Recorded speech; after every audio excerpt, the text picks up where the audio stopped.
మీకు ముచ్చట ఎరికేనా? వాయులోతు ఎంత ఉందో చూడగలం కానీ మనిషి మనసులోతు ఎంత ఉందో చెప్పగలం అనుల్లా. మనకు ఎవరితోనన్నా అక్కడ పడ్డది అనుకో, అప్పుడు ఏం చేస్తాం? వాళ్ళని అదిగిచ్చి బుదిగిచ్చి ఇంతో అంతో మర్యాద చేసైనా మన పని మనం గట్టెక్కించుకుంటాం కదా. మరి మన కోసము సాయాశక్తుల బాధపడ్డోళ్లకు మనము మంచి స్థాయిలో ఉన్నప్పుడు వాళ్లకు ఏదన్నా సాయం చెయ్యాలి, అవునా కదా? మరి అట్లా చెయ్యకుంటే వాళ్ళు మనసులో పెట్టుకుంటారా పెట్టుకోరా? మళ్ళీ నీకు ఆపతి వచ్చింది అనుకో, మరి వాళ్ళు నిన్ను ఆదుకుంటారా? ఆదుకోరు కదా. ఇగో సేమ్ టు సేమ్ ఓ ఇద్దరు అక్కలకు గట్టనే అయింది చూడురి. నేను చెప్పినా కదా ఇద్దరు అక్కలని. ఇగో ఈడ కనబడుతున్నామే, ఒక ఆమె పేరు గొంగిడి సునీత అక్క, ఆలేరు తాజా మాజీ ఎమ్మెల్యే. ఇక ఇప్పుడు కేసీరావు సారు ఎమ్మెల్యే అభ్యర్థుల్ని ప్రకటించే కదా, ఇక అందుకోసము ఒకరి పట్టకొకరు జోరుగా ప్రచారాలు చేసుకుంటుర్రు. మరి మన సునీతక్క కూడా పలుకుబడి మీదనే ప్రచారానికి బయలుదేరింది. మరి మన సునీతక్క పొద్దుగాల లేచి ఎవరి ముఖం చూసిందో కానీ అడుగడుగున కయ్యాలే ఉడుతున్నాయి.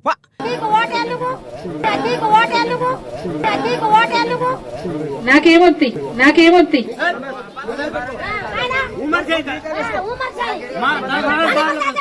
ఇక ఈడ ఏం పంచాదో ఏం కాదో చూద్దామా ఓసారి. చెప్పాక ఓ సునీతక్క, నేను అడుగుతా, ఓటు అడుగుతా, నువ్వెవరు చెప్పడానికి? నేను ఓటు అడుగుతా, ఊరు కొన్నావాంటురా. నేను అడుగుతా, ఓటు అడుగుతా, నువ్వెవరు చెప్పడానికి? నేను ఓటు అడుగుతా, నీ ఇష్టం ఉంటే లేకపోతే వేయకు.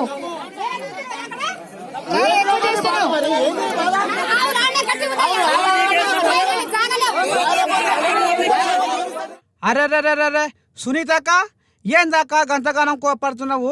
అయినా నాకు తెలియక అడుగుతా, ఓటు అడుగుతా అన్నావు, అది మంచి పనే. కానీ ఇప్పుడు అందరూ నాయకులు అదే పనిలో ఉన్నారు. సరే నువ్వెవరు అంటున్నా అని మాట్లాడుతున్నావు. నువ్వెవరు చెప్పడానికి? నేను ఓటు అడుగుతా, ఊరు కొన్నావాంటురా. నేను అడుగుతా, ఓటు అడుగుతా, నువ్వెవరు? అసలు ప్రజలు ఓట్లు అయ్యిందే నువ్వు పోయి అసెంబ్లీ సీట్లో కూర్చున్నావా అక్క? దండం పెడితే ఇట్లా ఉన్నది. అవును, మరి జనాలది ఏం తప్పు ఉంది అడగరా? నువ్వు ఆమె ఈ ఆమె అది చేస్తా, ఇది చేస్తా, అది బాగు చేస్తా, ఇది బాగు చేస్తా, నన్ను ఎమ్మెల్యేగా గెలిపిరు అని ఆనాడు బొచ్చడు హామీలు ఇస్తేవి. మరి ఆ పనులు ఇంతవరకు చేయగానే పోతివి. అందుకనే మనసులో పెట్టుకొని నీ అవసరానికి వచ్చినావు. ఇప్పుడు నీకు ఓట్లు కావాలిగా, అందుకనే అడుగుతున్నావు. మరి వాళ్ళు మాత్రము వాళ్ళ బాధలు చెప్పుకోవద్దా? నిన్ను నిలదీయద్దా? అడగరా? అడిగితే తప్ప? ఇట్లా ఉన్నది కథ. ఓ అయ్యలు నడవంగా మీద నొల్లి ఒకటే నొల్లి పెడుతుర్రు. అదే ఆమె అడగొద్దా? ఆమె బాధ ఆమె చెప్పుకోవద్దా ఏంది? అవును, వచ్చింది, ఓట్ల కోసం వచ్చింది కాబట్టి అడుగుతుర్రు. ఎప్పుడే మరి ఇంక దొరికేది? ఇప్పుడేగా దొరికేది. మీరు కూడా నడవగా తగినారు. మరి సునీతక్క సక్కంగా పనులు చేస్తే ఈ జనాలు ఆమెని నిలదీతురా? ఎందుకు ఈ మంది నొల్ల పడే చేతలు చేసుకుంటున్నావు అక్క? ఇక నీ ఇష్టం అక్క, ఏమన్నా చేసుకోపా. ఇక పోతే ఇంకో అక్క సంగతి కూడా అరుచుకుందామా? ఓరి పిల్లగా కెవర తిప్పరావు. ఇక ఈ అక్క పేరు పద్మక్క. అయ్యో రామచంద్ర, ఈమె పశారానికని మెదకు జిల్లా గన్పూరు మండలము సుల్తాన్పూర్కు పోయిందట. హోని పాడైపోను, జనాలంతా బిందెలు పట్టుకొని రోడ్డుకు అడ్డం కూసుర్రు. హో లక్కమా. అమ్మా పద్మమ్మ గారు, పుట్టని బిడ్డకు పూసలు గుట్టినట్లు ఇయ్యాల కానొస్తున్నాము తల్లి నీకు. మాకు నీళ్లు లేక అరిసెరలు పడుతున్నాం. ఇన్ని రోజుల దాకా మా గోసలు పట్టలేదు కానీ మేము గంతగానో మా బాధలు వెళ్ళబోస్తుంటే రాలే కానీ నీ ఓట్ల కోసము ప్రేమ చూపిస్తున్నాం అక్క అని జనాలంతా ఎదురు మళ్ళీరట.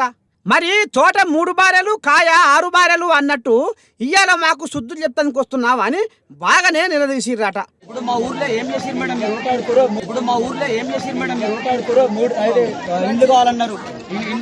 ఇండ్లు రాలేదు.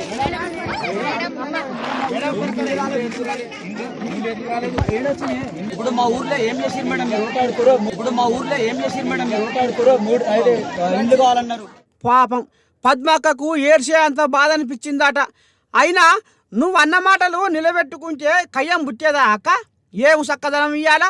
ఈ ముచ్చటంతా లోకం అంతా వెలిసిపారే, ఏటనో ఏమో పోక. ఇక ఏదేమైనా ఈ అక్కలు మాత్రము కేసీరావు సారు మాటల్ని నిజం చేస్తున్నారు అనుకో రాదురి. ఎట్లా అంటారు, ఊరూరుకు నీళ్ళు ఇస్తామని కేసీరావు సారు చెప్పే కదా, ఇక అందుకనే నీళ్లు ఇయ్యలేదు కాబట్టి మీ ఓటు మాకు అక్కర్లేదు, మీ ఓటు మాకు ఏవద్దు పోరి అని అంటుర్రు ఈ అక్కలు. మీరే అయినారు కదా చెవులారా. ఇక చూస్తున్నావా ఓ కేసీరావు సారు, మన లీడర్ల ప్రచారం ఎట్టెట్ట ఉందో ఎట్టెట్ట సంగతో ఏం కథో మొత్తం అర్థమైందిగా. నమ్మితి చంద్రయ్య అంటే నట్టేట ముంచుతా భద్రయ్య అన్నట్టుంది మన గులాబీ బాస్ ముచ్చట.